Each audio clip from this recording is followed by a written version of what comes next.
Engaging with our diversity, equity, and inclusion series. I'm going to go ahead and share my screen with you right now. Get started.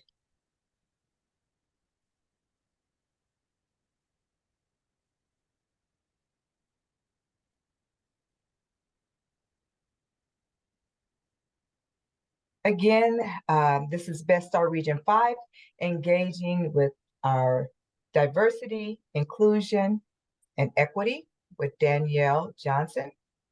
Please sign in. The sign-in link has been added to our chat box. Make sure you use that. Also, if you need to choose a language, the globe, our globe interpretation globe is located at the bottom where the little globe ball is, and you can choose your language. If you need to use the QR code to scan, you can do that as well to sign in. Today, we will be engaging in implicit bias as we continue on in our series. And I'm going to right now, words of inspiration before we get started. If we want to include everyone, we have to help everyone develop their talents and use their gifts for the good of the community. That's what inclusion means. Everyone contributes. Melinda Gates. So I'm going to turn this over to Danielle Johnson, our conversation catalyst, and enjoy. Danielle? Thank you. Thank you. So I think I have a little bit of a surprise. I need to apologize. I actually have us up for social identities this morning. Okay. So we will be doing social identities, although implicit bias is coming. So no identities. My bad. Okay. I'm looking at wrong one. Social identities. Apologies. Okay. But we're gonna have a good time regardless. So thank you all for being here this morning and pouring into yourself and pouring into your professional development. I always enjoy being able to engage with this group. You all bring a lot of insights, and hopefully you're learning from this series, but I've certainly learned from you all as well. So I want to thank you for that. Can everyone see my screen? Yes. Okay. And please let me know if you can't hear me or if it sounds like I'm in a fishbowl. Any of the number of things that can happen with technology, let me know, because I want to make sure that you all get a good service delivery this morning. We're going to hop right into engagement guidelines. Many of these you are probably familiar with because I see some returning faces. I always love seeing folks return for the series. Please feel free to utilize these as you continue your dialogue in your organizations, at your dinner tables, with the people that you learn and grow with. Catalysts reserve the right to halt the discussion and maintain order. So as your conversation catalyst today, I want to ensure that we are engaging with one another respectfully. We don't have to agree on all the content. And in fact, you might have better things to share. Please feel free to do so. But we want to make sure that we're maintaining order and creating a learning space for one another. Embrace being reflective. Oftentimes we sit in spaces and we absorb information, but we don't necessarily parallel it to our own walk, what we're doing day to day. So I would ask that in this particular session that you're just kind of thinking about how you show up in spaces. What are your identities? So this is both reflective and retrospective, and just being able to hear from those that are on the screen with us today in your small breakout group and in the larger group. So embrace being reflective. Wait, why am I talking? Why am I not talking? For those that need a little bit of a moment to absorb and be able to share, we ask that those that like to wait a little bit to feel free to jump into the conversation. And our folks that are innate talkers, I would ask that you just wait for a moment. But I do feel like we are an intimate enough group at this point to be able to engage as much as we possibly can. My hope is that you really engage in your small groups too. And I would also ask, if you are in a place and space to do so, to join us on camera. And when you're in your small groups, to join folks on camera if you can, so that we can create a more wholesome discussion and conversation. I love Zoom, gives us the virtual opportunity to engage with one another, but we do have to kind of engage in this space as if we were in person. So please keep me on camera if you're in a place and space to do so. One person speak at a time, and then land the plane, park the car, whatever your favorite kind of quip or saying is, ask your question, say your comment. Because we're going to treat this as a learning and engagement space, we do want folks to comfortably ask their questions and get what they need out of this space. In doing so, we want to take the time to step back and assume good intent. It's easy to throw the labels or make assumptions about who is in the space, but let's lean into the positive interpretation first in our conversation.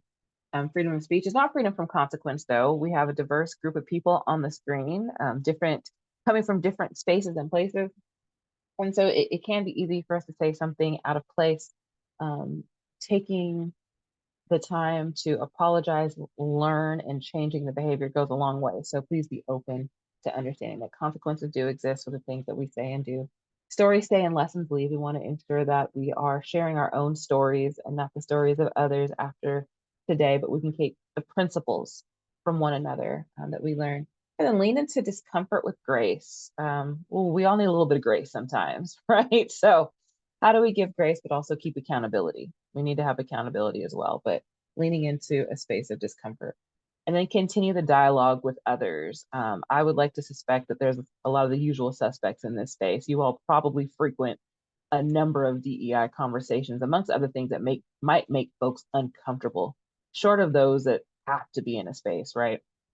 But I ask that you all continue to take this dialogue in other spaces where it wouldn't be welcomed, so that you have the opportunity to educate those that are not innately coming to these types of talks, conversations, workshops, if you will.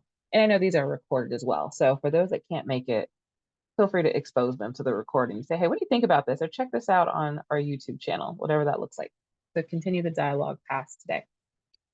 Our mindfulness moment, my hope is that you all are set and setting your intentions in whatever space you're in, taking some time to take some deep breaths, relaxing those shoulders. I think I'm seeing a lot of my friends and family shoulders are all the way up to their ears at this point. We're coming on the holidays.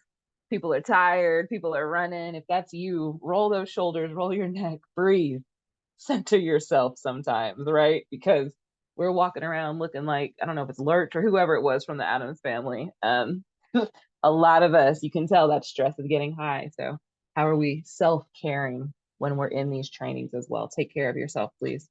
Something to kind of center yourself on when you're thinking about quotes. I do love some quotes, and I do love Brene Brown for those that kind of follow any of the work that she's doing. I think that she has a real way of talking about connection and being humble and some pretty tough topics. But in this particular quote, she says, cultivating the courage to be imperfect, to set boundaries, and to allow ourselves to be vulnerable, exercising the compassion that comes from knowing that we are all made of strength and struggle and connected to each other through a loving and resilient human spirit, nurturing the connection and sense of belonging that can only happen when we let go of what we are supposed to be and embrace who we are.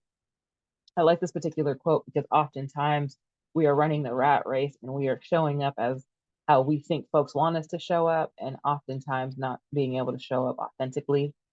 And I'm not saying authentic in the sense of who I am on Friday night. Friday night cocktail Danielle is not who you want showing up in this workshop today, right? There's some levels of authenticity I'm not going to bring into this space. But overall, Friday night Danielle, Monday morning Danielle, Sunday morning church Danielle, pretty much the same person. It's hard work to have to flip and change who you are for every space, right? And we'll kind of get into code switching and covering a little bit later, but if you get home at night and you realize, man, I'm exhausted, reflect on who you had to be all day. Just start there. Reflect on who you had to show up as all day long and ask yourself, how often did I have to make concessions? How often did I have to negotiate my identity to be in a space? And in our reflection, consider that question. How often do I get to be at peace in all the spaces, or do I have to show up as something for one person and something else for another person? In just common fashion, I like to start us off with some common language. Some of these you may have seen in the previous workshops, but I just want to make sure that we're all rooted in the same language, because these are some of the things that will come up in the discussion today. So again, when we think about identity, the way an individual thinks about themselves, the way they are viewed by the world, and the characteristics that define them, right? So again, just thinking about identity, being reflective of what is your identity? Who are you? All day long, minute to minute, who are you? What are some of those identities? What's prescribed to you? And what do you actually say, this is who I am? Social identities are a specific type of identity that are the result of shared constructions and social relations. based on human created societal norm, right? We can kind of put gender in a box, right? That's one of those easier things to kind of look at and say, when you walk down the toilet aisle, and we're kind of getting, I would like to think we're getting better at this, but if you've been to a baby shower and someone says, I'm having a girl or I'm having a boy, you're getting an onslaught of pink and blue things.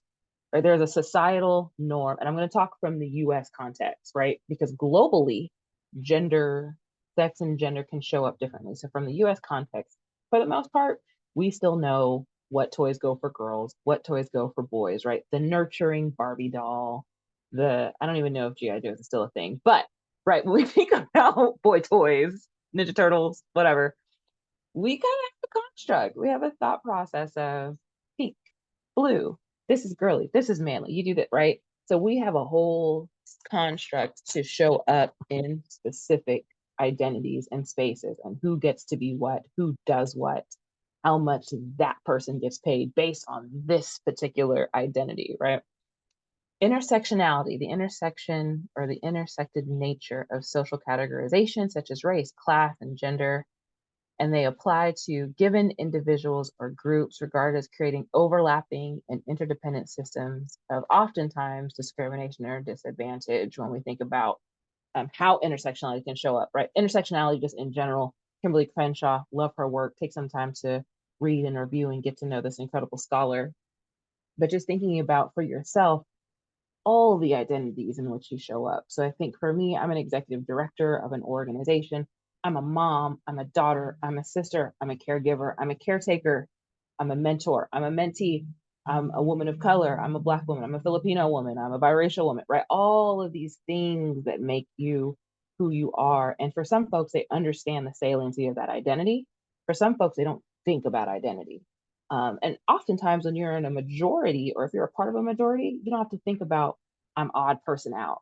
I walk into a space, let's say you're in a predominantly women led space, you're amongst other women. If you identify as a woman, you feel like you're a part of your tribe. You quickly, though, can dissect that tribe when you look at the intersection of a person. Because for me, when I walk into a centered women's space in Wichita, Kansas, just based by the number, usually I'm the only one that looks like me in the room, unless I'm with my sorority, which is a predominantly Black organization found in a part of the Divine Nine. I'm in a group of women that are very similar to me. Now, socioeconomic status looks different, right? Like I still have growing kids in my household. There's going to be some nuances. There's still diversity in a space that has some of the same overlap, but you're going to feel those differences when you are maybe in a more marginalized space. Those intersections do matter. So we're going to give you all an opportunity just to share a little bit about yourself. So we'll do about an 8-minute breakout. And the question is, what aspects of your life have influenced your own sense of identity? So when you think about your identity, all your identity, whatever those may be, consider it from the family background context, your migration status, sexual orientation, gender, class, education, ethnicity, spirituality, faith. I could go on and on with the different types of identities. So feel free to sub in something if you don't see it, maybe your ability or disability. But what influences your sense of identity through these particular lenses?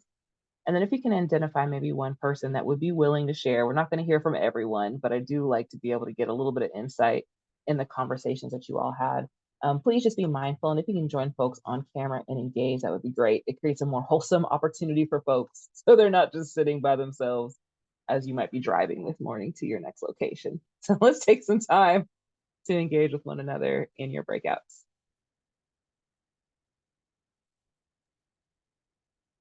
And they're open.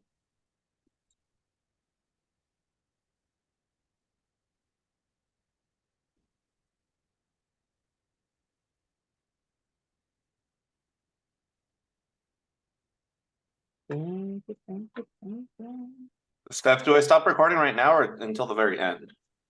You could pause it. If you just pause it, Yes. and Omar, there you go, there you go. Right. Welcome back, everyone. Hopefully you all had some really hearty conversations. Can I hear from maybe one or two folks just kind of share what you all talked about?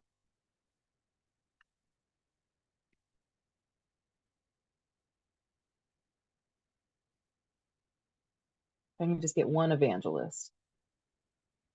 Hi, everyone. Hello.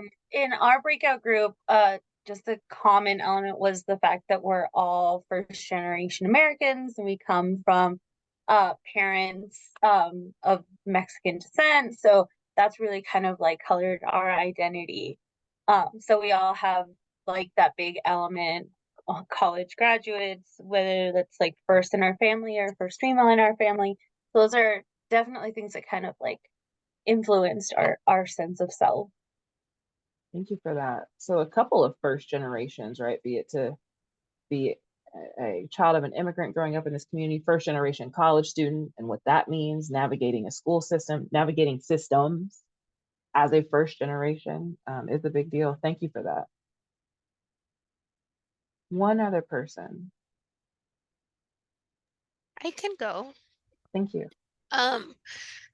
In ours, we talked about how some of us, yeah, we are tying our family into like the influence that we have. But then I think another important part was that yes, there was some stuff that was tied with family and our upbringing, but we've gotten to a place in our life where the older we get, we are identifying differently. Mm, So I thought that was really interesting because I don't think we see it. We're more tying it to family, but it's like you grow up, you outgrow certain things and you have your own family where you identify differently, not how you were up brought, like, but it's mm, based on where life is kind of leading you mhm. and you growing up pretty much. Right, right. Thank you for that. Yeah.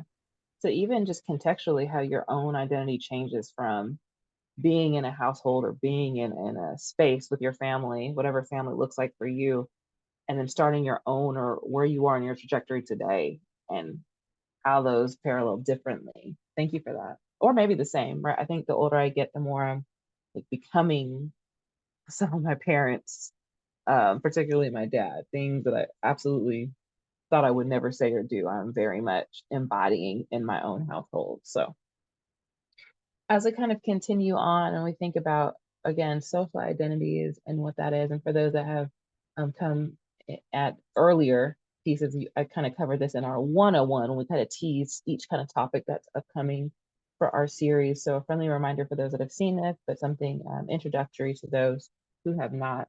Social identities, everything has a theory. Where did that theory come from? We think about Henry Seifel. Henry shares a person's sense of who they are based on their group membership. So thinking about what are some of those memberships that you may be in, be it formally, informally, professionally, do you pay to be in certain professional groups, things that are in the things that you love, your lane, or even just your cultural groups? How do you show up in spaces? So Tefel proposed that groups like social class family, down to your football teams. Don't shoot the messenger. I am a Chiefs fan. But for clarification, the Kansas City Chiefs play in Missouri. I'm in Kansas, so it's not on the Kansas side distinction, not within my own state, but I am a fan of that particular football team. But just thinking about what that means, right? You're shopping at the store and you see another Chiefs fan. If you are a Chiefs fan, you say, "Hey, we're on the same team. We're the same tribe," right? That is a piece that connects us. So thinking about where you belong and how important belonging is in the world. Now, I want to be mindful of the use of the word belonging. I'm not using belonging in the sense of everyone's comfortability in the difference of saying belonging versus diversity, equity, and inclusion. Now, we are seeing that movement. I'm not coming for that movement, but I am saying in the use of the term belonging, it does feel good to belong to your community, belong to the place that you work, belong in the spaces that you frequent. And oftentimes we live in the us versus them society. And that creates anxiety, that creates issues within ourselves when we think about, well, where do we fit? I don't know if there's any multiracial folks on the screen, but oftentimes when you have to choose how you show up or what areas you get to be or where you're accepted, that is exhausting for our people that have some varying identities, intersections of those identities, right? And then understanding the experiences from privilege and oppression, because I believe we all experience both. Now, some groups might experience things at a higher level, but we have the ability to experience both privilege and oppression. And so when we think about that social categorization, what is happening? The comparison can result in positive or negative feelings. And we generally want to be positive, right? That in-group feeling when you're in the majority, when you're in a place and space where we all can be celebrated, you're going to lean more into that positive space. You're going to feel good. You're going to feel represented. Representation matters. And sometimes folks don't like to hear that. But I think about my childhood flipping through magazines, unless I was looking at Jet or Ebony magazine, magazines that were tailored for me, I didn't really see myself reflected in 17 and some of these other spaces. The channels that you're watching, the books that you're reading, the movies that you're watching, the toys your children get to play with, being able to physically, tangibly touch something that is of you and your culture is a big deal. But when that culture is extracted from you and you don't see yourself and you don't feel that and you walk around all day being other, it creates a negative out-group experience.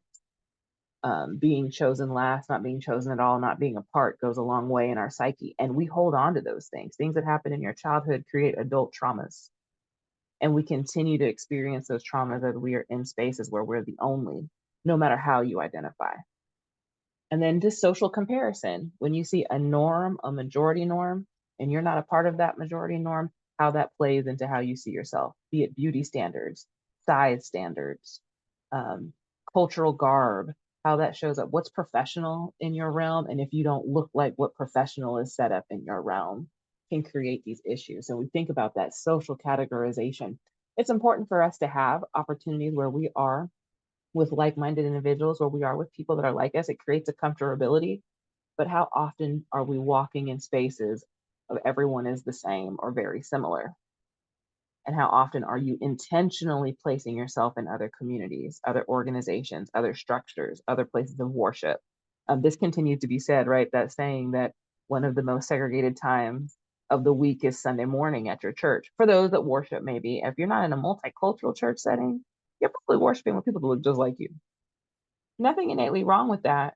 But when you're spending every day in social norm spaces, how do you get more proximate to those that might differ from how you identify? So when we think about the big 8 of social identities, what are the things that often come up, right? Race, again, the constructs, because if you go to other countries, sometimes they're like, I don't know what you mean by race. Or if you've talked to some of your international immigrant friends, they're confused by the sense of, what is this thing, race? They might have conversation around culture, ethnicity, values, religion, but race can be a tricky thing. So when we think about that as a construct and how that shows up and what context we're using it in. Gender, a social and legal status, and a set of expectations from society about behaviors, characteristics, thoughts often based on individuals' perceived sexual organs. What we know is it's a greater dialogue. There's a larger spectrum for a lot of these items and how folks identify. Age, how people are categorized by society perceptions of different age groups, ability, the diverse array of differences, both physically, mentally, cognitive, developmental, learning, and our emotional makeup. How this shows up in social identity. Sexual orientation, an individual's physical and sexual attraction or any lack thereof as it relates to other people. Religion, a person or a group's beliefs about the existence of God or gods, however one may identify in the deity space or spiritual realm.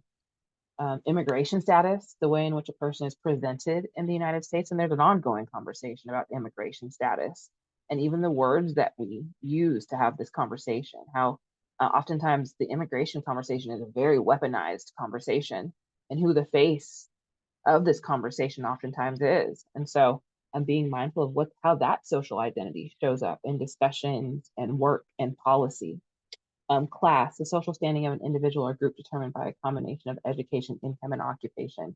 This tends to be the big 8 that come up in conversations. These are the things that you're oftentimes filling out on a survey, a questionnaire, an application. These are things that you can see. These are things sometimes that are assumed. But oftentimes when we think about, well, what are those large social identities? And this is certainly not encompassing, but these tend to be the focal point in conversation, particularly when we talk diversity, equity, and inclusion. I want to share this video with you really quickly. While this is, let me pause that for a second. While this happened a while back, the sentiment, and I just like to show this video because it's just a reminder of what can happen with identity and how, can everybody see the screen? And what happens when we don't understand some things? Please let me know if you can't hear or see something. We begin, though, with more fallout over that high school wrestler forced to cut his hair before a wrestling match. Outrage over a decision that many are calling outright racist. ABC's Adrienne Banker joins us now. And Adrienne, an investigation is now underway. That's right, Amy. Good morning to you. A spokesperson with the New Jersey State Interscholastic Athletic Association says all groups and teams have agreed not to assign this referee to any event until further notice. This morning, there's mounting outrage over this video taken at a New Jersey wrestling match. It shows high school junior Andrew Johnson getting his dreadlocks cut off just before competing. The referee allegedly tells Johnson he would forfeit the match if he didn't submit to the haircut. The young wrestler appears visibly upset as his locks are shorn. A teammate is seen trying to console him. Now the state's Division of Civil Rights is launching an investigation. The video has created a firestorm on social media. Many call the episode racist. Oscar-nominated director Ava DuVernay tweets, "To watch this young man's ordeal wrecked me." New Jersey's governor also weighing in, saying he was deeply disturbed, adding, "No student should have to needlessly choose between his or her identity and playing sports." Olympic wrestling gold medalist Jordan Burroughs says that referees are supposed to meet with both teams about an hour before the competition. He checks each wrestler on each team to make sure that they're in accordance with whatever rules would apply when they're out there on the mat. And so for him to allow for this wrestler to come to the mat and have his hair cut mat side is something that I've never seen before. According to the school district superintendent, the referee decided Johnson's hair length and headgear violated regulations. That referee, Alan Maloney, has been benched while state officials investigate the matter. On Facebook, the teen's mother writes, "He is good now, but that was brutal, emotionally and physically." In the end, Johnson won his match in overtime. Now, according to a report by the Courier Post, Maloney made racial comments toward an African-American referee back in 2016, though Maloney told the paper he did not remember using the offensive word, but believed the accounts of witnesses who told him he said it. The video of this young man having his hair cut has been viewed around 12 million times. It is hard to watch and hard to imagine there wasn't another option. All right, Adrienne, thank you. So, well, that's just one example. There's no shortage of these examples around pieces of someone's identity. There's always an ongoing discussion around hair and how those things show up in society. Any just initial thoughts? How many of y'all had seen that story before? A couple folks. Thoughts around the identity negotiation that happened there, right? This young man could have said, I've grown these locks. What it takes to egg grow locks, right? Go ahead, Keith. I put in chat, that's very humiliating. And then how they did it, they made him a public spectacle. And what does his hair have to do with wrestling? Yeah, right. And to that, so I took just a little opportunity to kind of look up what the rules are, and there are some rules about hair and safety, but they also have protocols for that too. One could actually cover their hair. They have some hair coverings. There are actual remedies for that where one wouldn't have to cut the hair, but also he's been wrestling. That young man had been wrestling for quite some time and had been growing those locks for quite some time. So it's not as if the sport was not aware, his coach, teammates, it's not a new thing, right? He would know where the length would have to stop as someone that would be seeking this role professionally. Go ahead, Keith. Yeah, and then on top of that, they mentioned that they meet with the players be in the locker room before they even get out there. So if there was a problem, they should have said something then. He could have tied his head up with a scarf or anything. And then you have other races that have very long hair. I've watched wrestling matches before, and they didn't make them cut their hair, and they were longer than those dreadlocks. So yeah, that kind of pissed me off. Yeah, right. Again, identity negotiation, being reflective of our own walks. How often are we, and is it as serious as, and can be, right? That was a physical thing that everyone had to view. But paralleling that to what your own experiences are. Let me. Are people able to see my PowerPoint on a larger scale, or is it looking small? It was small. Okay. It was small. It was small. Sorry about that. Thank you for bringing that to my attention. It's odd. Let me turn my screen again and see. Is that better? Yeah. Okay, dang, sorry. Okay, thank you, thank you. So just wanted to have a larger conversation here for those of you that are comfortable in just kind of having a discussion in this larger space. When we think about the identity wheel, so some of these identities you may feel salient to, be it first language, national origin, age. When you consider how the various social identities have impact on you, access to resources and to people in positions of authority, ability to direct your own and other people's work, authority to make decisions, ability to influence through position or relationship. For your identities, if a couple folks would be comfortable just to kind of share answering one or two of these questions with your identities, how did this show up in power and in relationships for you all? If you want to share a couple and maybe your authority to make decisions or things like that.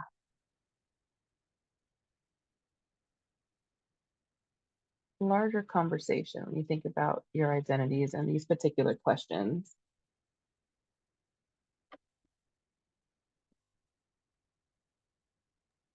I'll go. I was thinking about the activity, the group activity we did when we broke out in rooms, and when you're talking about belonging and intersectionality. I'm multicultural, so and then I'm in a man in a women's dominated field. My group was mainly talking about, most of them were first generation immigrants, and I think all of us were first generation college students, and how you fit into a certain, you belong until you start changing. Since we're first generation college students, for example, we when we learned something different, we became something different. We kind of don't fit in where we, even with our families and other friends sometimes, and then yet we don't. A lot of us didn't fit in with the general culture. I'll talk about myself, for example.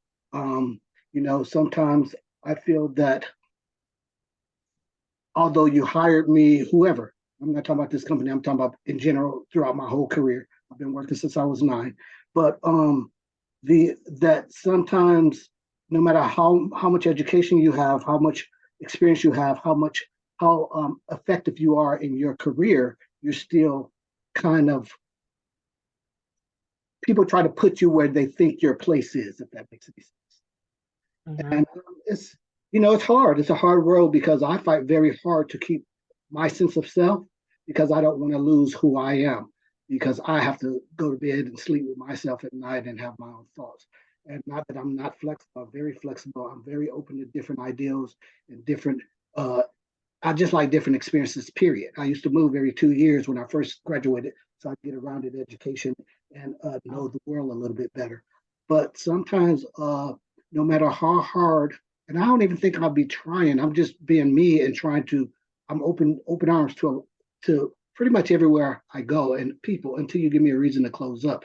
And then and I also am very outspoken. So if you offend me in some kind of way, depending on how you did it, I'm going to address it. And it's not usually how, especially in a professional situation, I'll holler, I'll cuss. I do not have a poker face, though. You will see it on my face. But then I'm deemed as negative or what was I called, prickly. So it's kind of a hard challenge, because I can leave one job and go to another one, but jobs are run by people, and so we're all imperfected. We have our imperfections. I have my flaws for sure, but I don't set off trying to hurt people. But no matter where you go, you people say, well, you got to develop this thick skin. Well, I don't know. My skin is never going to be made of leather. I'm still human and feelings. And even when I try to talk rationally, people don't get it. But then when I become direct and to the point, now I'm seen as an angry Black man, and it's just a lot sometimes. And I've seen it. I have my sister is an engineer, so she's in a male-dominated situation. Same thing. It's the sense of belonging. We are human. We are made to be having relationships. I mean, it's studies that show kids and things don't, and youth and babies don't thrive if we don't have human contact. Yet we are pushing people out directly or indirectly a lot of the time. We actually, I believe, have more in common than we don't. But because of the way the world has been created and all these challenges with our systems, it's just weird. And sometimes it's most of the time, I ain't gonna lie, most of the time it's very exhausting. It's very exhausting. Absolutely. Thank you. Thank you for sharing that, right? Go ahead, Nancy. So I just wanted to share, growing up when I was young, I remember hearing people say, oh, you're Hispanic, you're not gonna make it through high school. So being like stereotyped like that, to me, it kind of forced me to want to be outside that stereotype. And having that strong family that would tell me, you can do this. This is not your road. You're not going to be stereotyped into doing what they are saying. You're going to get, not going to make it through high school, and you're going to have like 50 kids. And I was like, oh, okay.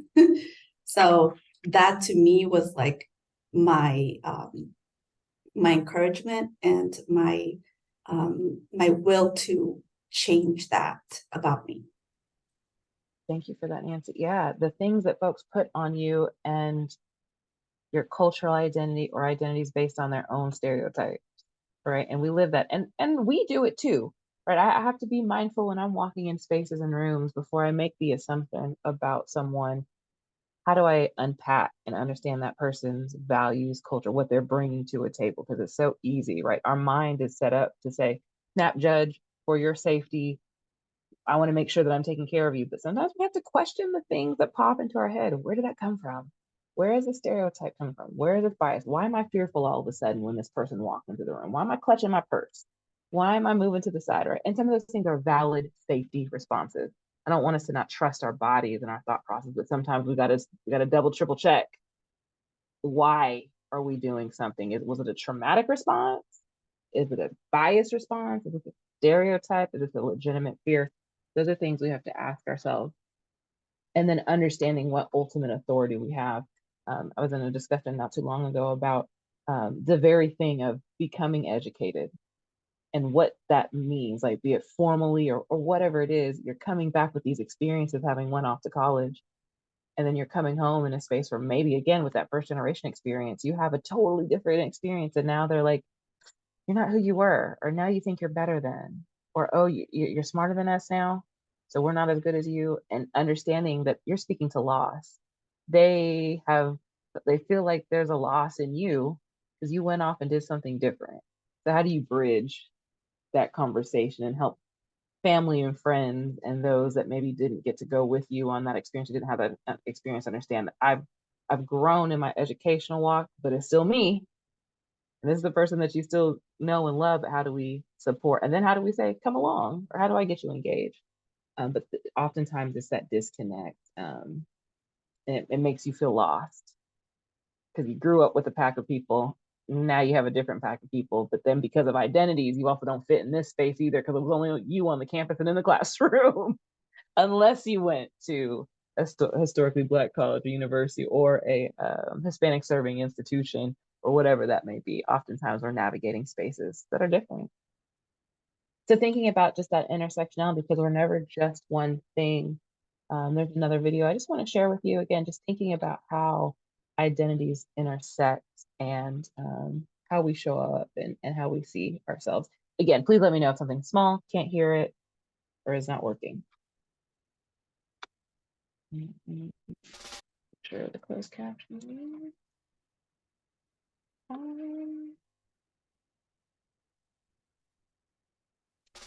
So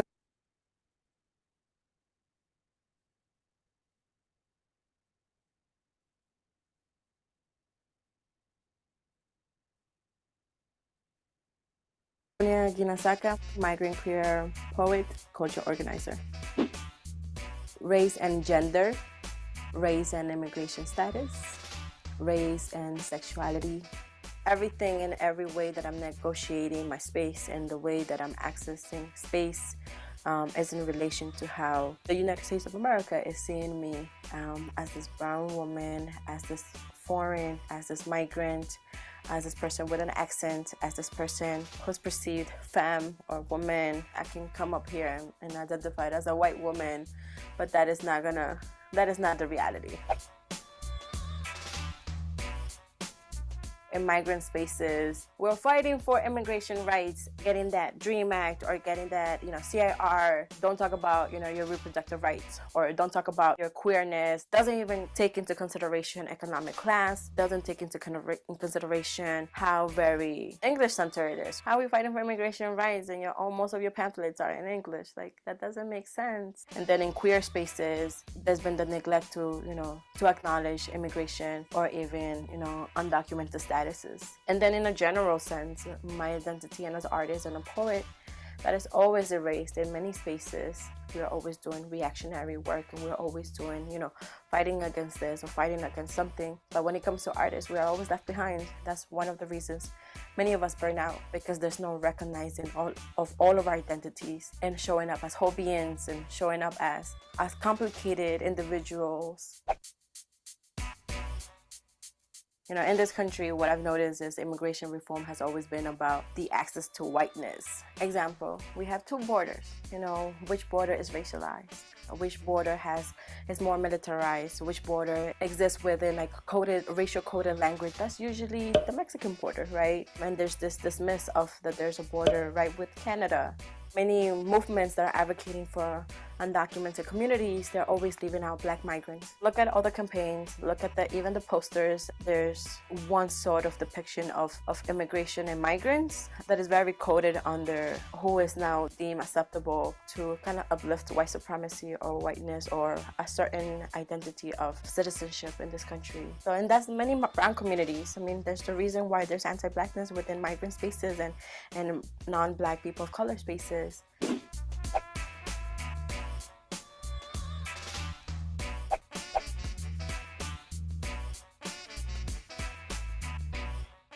There's always going to be a policy that is going to be shifted. But at the core of it, non-white bodies are always going to be seen as quote-unquote illegal or as not having any legality in this country.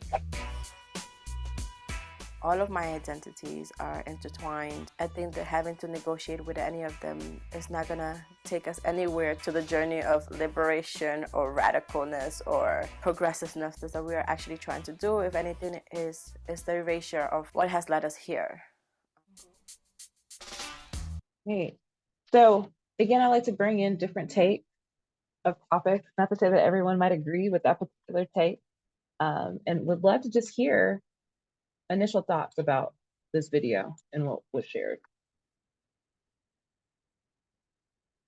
Agreement, disagreement, any thought process is welcome here.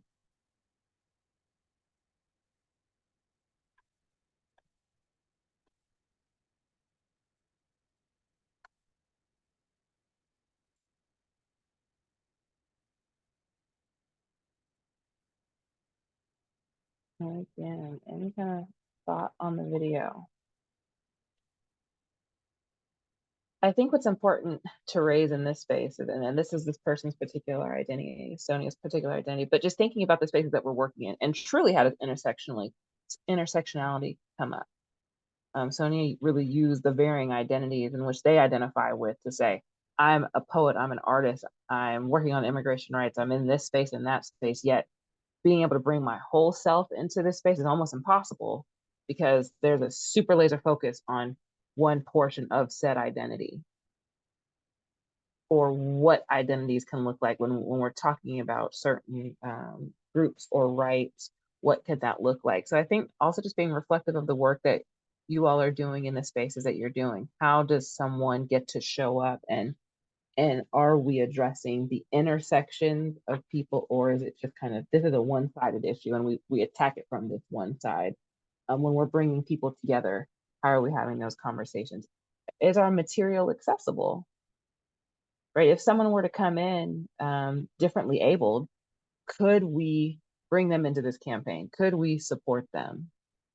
Oftentimes people with disabilities are some of the largest groups that are left out. And then someone with a disability who's also English as a second language, who's also someone a part of the LGBT plus community, who's also, right, add on these different intersections of that identity and think about the services that just are lacking for a whole person. I can service this portion of who you are. All this other stuff, don't bring that in here. I know homelessness is a big thing that's happening across our country, but I think about some of the services that can be accessed in this community. But if you're not a Christian, you can't come in this space. But we service the houseless community. Or if you identify as this, don't come in this space. You'll have to sleep on the street, because while the bigger issue is I have to shelter a human, these other identities make me uncomfortable. I cannot service you. So holistically, how are we providing services, particularly social services, to the folks that truly need it by way of your organization? And oftentimes bureaucracy and red tape keeps us from servicing those that need the most support. So how does that show up in our intersectionality? The other thing that I always find very interesting, and I use this, again, not to get political, but I'm going to use former President Barack Obama in this. You're kind of seeing this code switching and covering activity, right? You see how he's shaking one person's hand, but there's a level of familiarity with someone that looks like him. And we all at some point do this thing where maybe inflection in our voice changes, or we're able to utilize our native tongue because we're in a group of folks that understand and can have that conversation. We also understand what it feels like for it to be weaponized. How many folks on this screen grew up in families that said, do not speak X language outside of this house? Perfect your English. I want us to go under the radar. I don't want to be seen. My mom, for the longest time, called herself trying to teach me Tagalog, but then stopped because I was like, oh, this is not going to be helpful to you. And now I look back and I'm like, if we're not prioritizing understanding and speaking 2 or 3 different languages, we'll continue to be behind. That's just my personal opinion. So might be folks that don't agree, but globally, when you travel globally, I come across folks that speak 3 and 4 languages, and that's a norm. Being able to connect to people across communities through language, through culture. Oftentimes we do it through food. That's the easiest way to engage. But after you break bread, how do you sit down and have a really good conversation and discussion with someone? And that only can happen when we can meet people where they are in language. So code switching oftentimes is used as a survival mechanism for some. I just got to get through my day. I have to show up like this person. Over time, that chips away at identity. That chips away at your mental, physical, and spiritual health.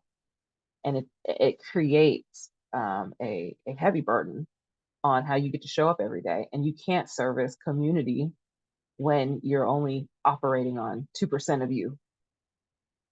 And that's a big deal. And oftentimes we're seeing more of that come up. So chips away at self-esteem, absolutely. Right? You're confident in one space, and in another space you have to dim the light. How often are we doing that to just fit, or hide the accent, or hide the culture, or hide your identity, hide your partner, hide your family? Lying, hiding does not create healthy bonds, relationships, and or foundations for relationships. So as we think about and we continue to just be reflective, and this would be an opportunity for you all again to get into your breakout rooms for about 8 minutes, just kind of talk about current and future. So what best describes your current role or contribution in creating spaces where colleagues, peers, people that you interact with feel like they can bring their authentic identities? Because it starts here, right? I always like to say charity starts at home before it goes abroad. When we talk about community, it starts in your household, right? Because when you leave your home, you become a part of the neighborhood, you become a part of the community. So what do you do to create space for folks to show up authentically? And then if you're like, hey, I've never really thought about, or maybe I'm not currently doing much, what can I do in the future to be intentional about creating spaces for myself? How can I more intentionally show up as self? And how can I create place and space for folks to do the same thing? Again, we'll have just a little bit of conversation, and we'll bring you back to talk about what are your plans as you move forward to take what you're learning in these workshops and create the spaces and the synergy to move the needle forward. We'll go ahead and get you in those breakout rooms.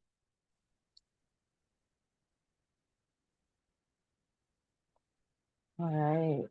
Right.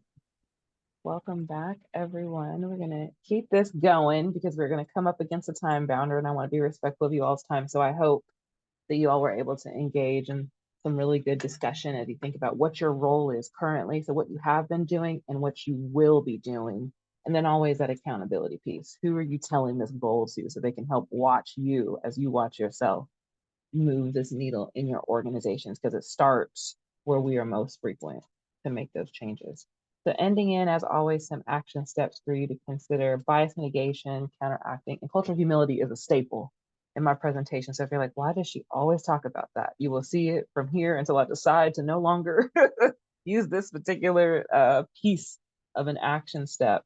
But bias mitigation, and again, kind of a teaser into when we do implicit bias, how things are showing up.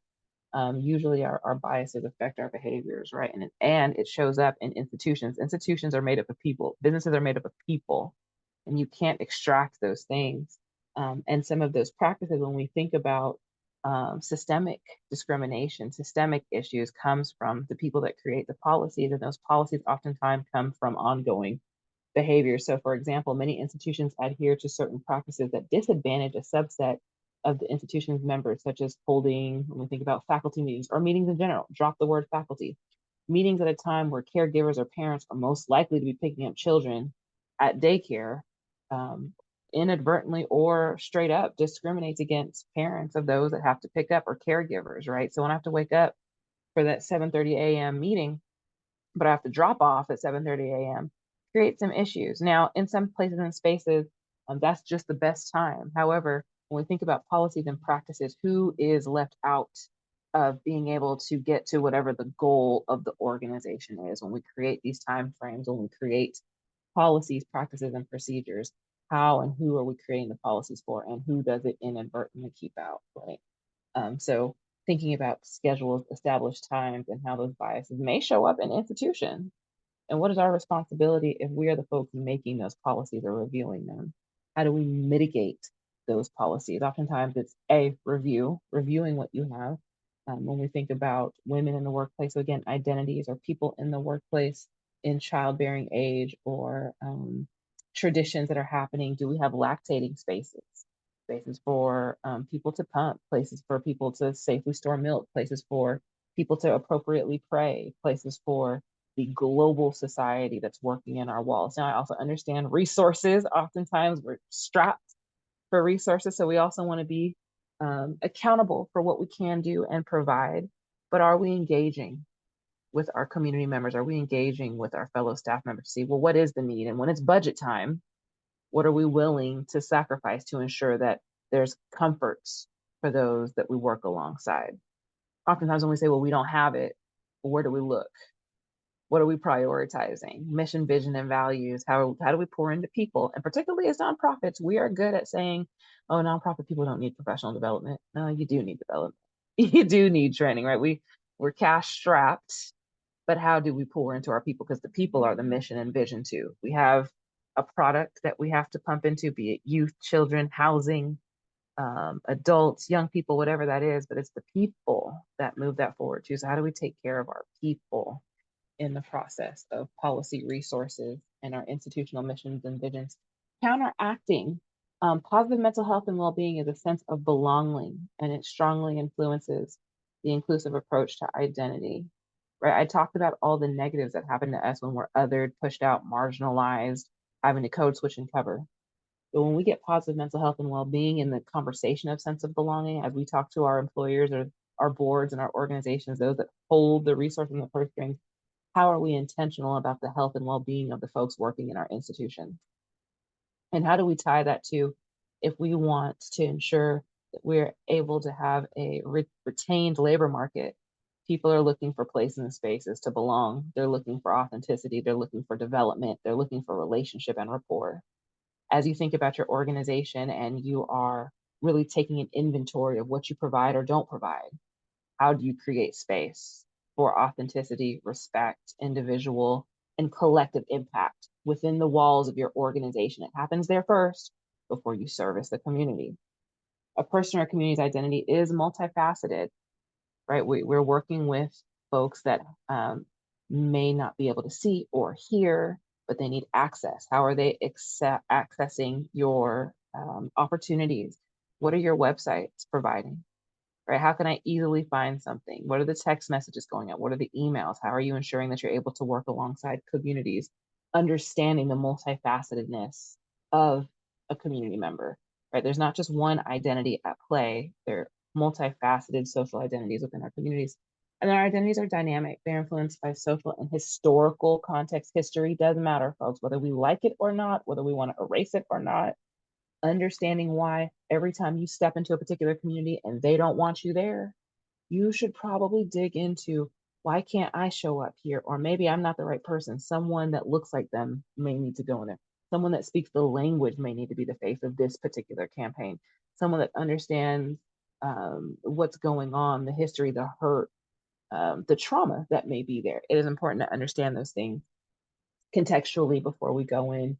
And then the influence of media policies and laws, right? There's a lot going on in Congress. Won't go down there. That's a whole other training. But when we think about affirmative action, what you're allowed to do, what you're not allowed to do, losing funding is real for our organizations when you're just trying to do good work. So how do you balance that as well? And then cultural humility, a lifelong commitment to learning, critical self-reflection. We show up better when we understand who we are, our backgrounds, our stories, and we build that radical empathy within us to connect to others, a desire to fix those power imbalances that do in fact exist. And then what is the accountability of your institution, yourself, your colleagues, and respect for partnership and trust. So again, I want to thank you for your time. I took us up to the minute. I will stay back if folks have questions or commentary, but for now, I will turn it over to Mr. Rell to give you some final thoughts and words. Thank you, Miss Danielle. Thank you. Just quickly, I'll share my screen. Again, thank you, Danielle, for the information that was provided for social identities today.